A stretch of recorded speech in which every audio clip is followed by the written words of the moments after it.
Fit और smart दिखना हर किसी की दिली ख्वाहिश होती है और इसके लिए जिम से बढ़िया क्या हो सकता है। इसी विषय पर और बातचीत करने के लिए आज हमारे साथ हैं जिम ट्रेनर चंचल शर्मा। चंचल जी, आपका बहुत बहुत स्वागत है।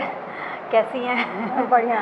चंचल जी, आपने एक ऐसी फील्ड चुनी जो आमतौर पर महिलाएं नहीं चुनती हैं। अब महिलाएं चौके और चूल्हे से निकलकर जिम में आ रही हैं, तो कैसे आपका इस तरफ रुझान हुआ?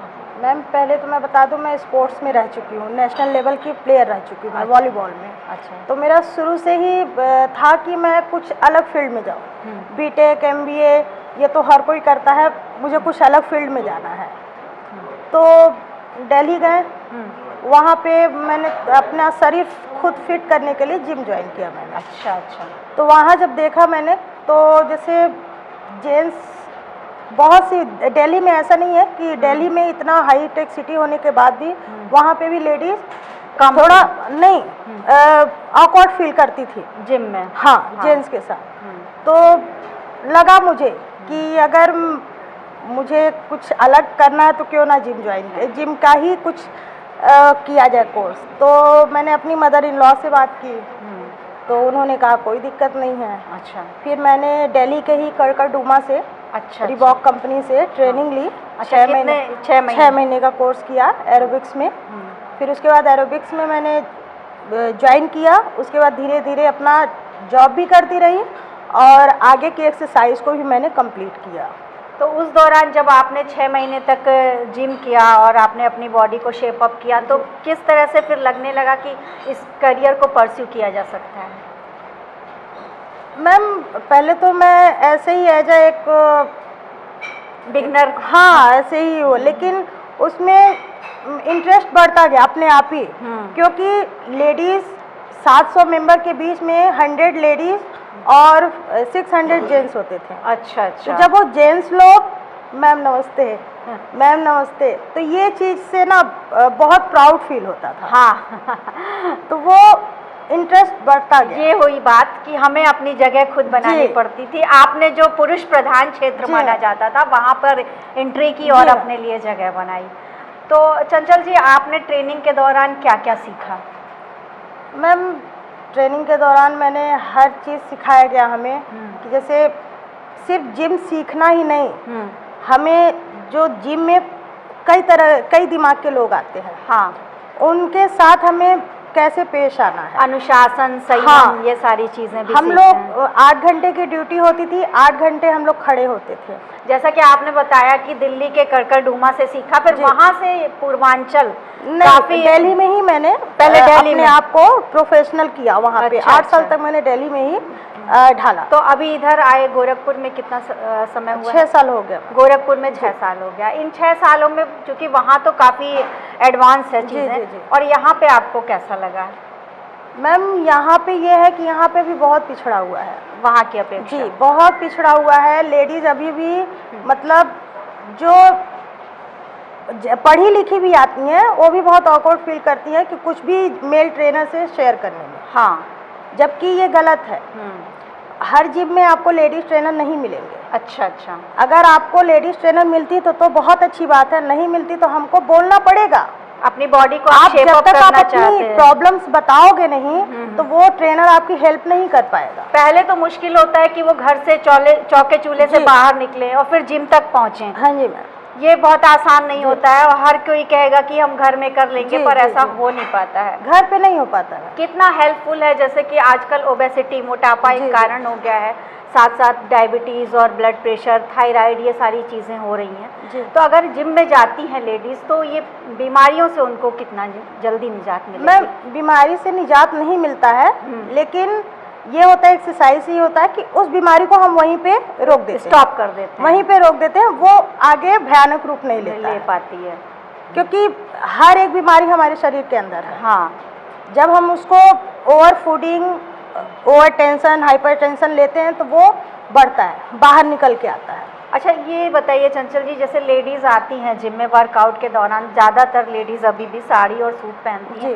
तो क्या चेंजिंग रूम जैसा जिम में है आप? हाँ जी मैम, चेंजिंग रूम मिलता है, सबको मिलता है, जहाँ पे वो ट्रैक सूट जी, या तो ऐसा नहीं है, हम किसी पे ज़बरदस्ती नहीं करते हैं कि नहीं आपको सूट नहीं पहनना, आपको ये ठीक है, आप नहीं कंफर्टेबल हो, आप सूट में ही कंफर्टेबल हो, अच्छा तो आप करो, कोई दिक्कत नहीं है। अच्छा, क्या लेडीज़ और जेंट्स में जो एक्सरसाइज होती है उनमें क्या डिफरेंसेस होते हैं? डिफरेंसेस कुछ नहीं होते हैं मैम, बस एक एज के अकॉर्डिंग हम उनको एक्सरसाइज कराते हैं और डिफरेंसेस कुछ नहीं होता है। आपको कोई बीमारी है तो आपकी बीमारी को ध्यान में रख के हम एक्सरसाइज कराएंगे, और नहीं बीमारी है, आपको ज़्यादा स्ट्रेंथ वाली वर्कआउट करनी है, मसल्स ग्रो करने हैं, तो उसके हिसाब से हम आपको एक्सरसाइज सेम होती है। जैसे आपके पास कोई भी आता है, टीनेजर आता है या कोई लेडी आती है, हर किसी की बॉडी जो है अलग होती है। हाँ जी, हाँ जी। जो टीनेजर होता है वो लचीला होगा शरीर, और महिला है वो थोड़ी मोटी हेल्दी होगी, और बच्चे हो चुके होते हैं तो शरीर फैल जाता है।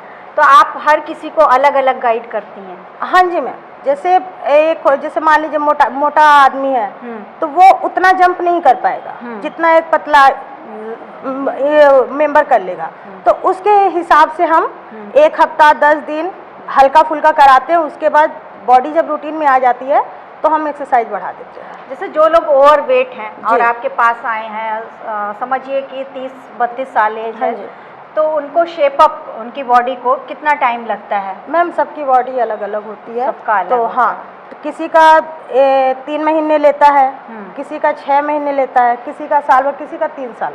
चंचल जी, जिम के बारे में एक बात बहुत सुनी जाती है कि जब तक हम जिम जाते हैं तब तक तो हमारी बॉडी शेप में होती है, जिम जाना छोड़ देते हैं तो फिर से हम फैटी हो जाते हैं। मैम ये शिकायत बहुत मेंबर करते हैं, लेकिन मैं यही लोगों को बोलती हूँ कि इन केस अगर आप जिम छोड़ रहे हो, हाँ, तो आप घर पे कुछ ना कुछ करते रहो। अच्छा, नहीं कर पा रहे हो आप टहलने जाओ, नहीं हो पा रहा हो भी तो अपना डाइट मेंटेन कर लो। चंचल जी, एक सवाल हमारा है कि कई लोग हैं जो प्राकृतिक तरीके से, नेचुरल से, वॉक करके या अपने खान पान से अपने को फिट रखना चाहते हैं। दूसरा तरीका होता है जिम, जहाँ पे आपको कोई गाइड करता है और मशीनों के जरिए आप जो है, तो दोनों में क्या फ़र्क है और दोनों कितने देर तक ये काम आएंगी चीज़ें? देखिए मैम, अगर हम टहल के और डाइट करके हम अपने आप को मेंटेन कर रहे हैं तो मेंटेन तो हो जाऊंगी, हाँ ठीक है, बॉडी मेरी वेट लॉस शायद हो जाए, लेकिन हमारी बॉडी का एक जो हमारी पर्सनैलिटी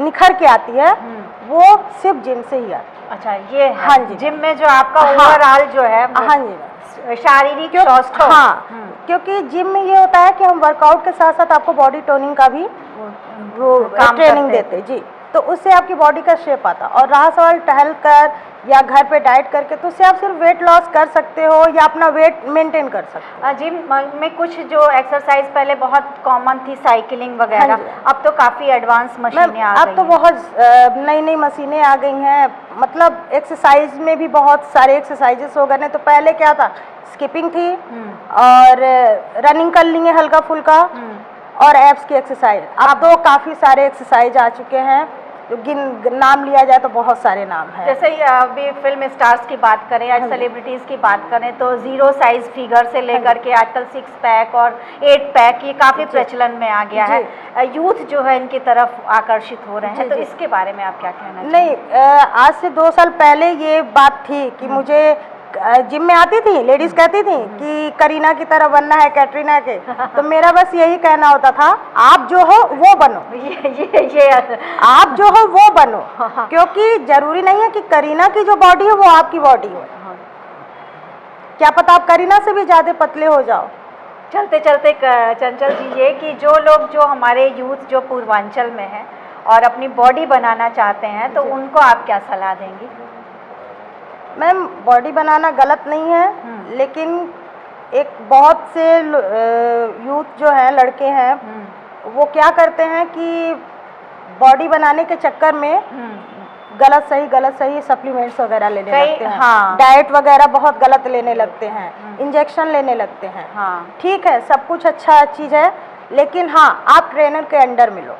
एक्सेस किसी चीज़ की अच्छी नहीं होती है, और आप खुद से अप्लाई ना करें गूगल पे पढ़ के, क्योंकि अगर ट्रेनर उनको बताता है तो अपनी गारंटी, अपनी जिम्मेदारी पे आपको बताएगा। हाँ। और आप खुद से लोगे, शरीर खराब होगा, फिर दौड़े भागे आप आओगे। बहुत अहम बात आपने बताई। और एक सवाल, जो लोग इस फील्ड में करियर बनाना चाहते हैं अर्निंग पॉइंट ऑफ व्यू से, उनको आप क्या सलाह देंगी?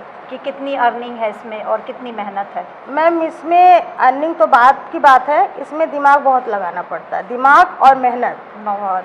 और आप मेंबर से कैसे फेस कर रहे हो, ये 3 चीज़ अगर आपके अंदर है, हाँ, तो आप पैसे की तो बात ही छोड़ दो, आप बहुत कमा लोगे इसमें। हाँ। अर्निंग बहुत है इसमें। अच्छा। बस ये दिमाग और टाइम आपको पूरा देना होगा। जी मैम। तो पैशन आप में हो तभी जाए। जी मैम। तो करीना और कटरीना बनने की कोशिश ना करें, आप जो हैं वही रहें, ये कहना है चंचल जी का।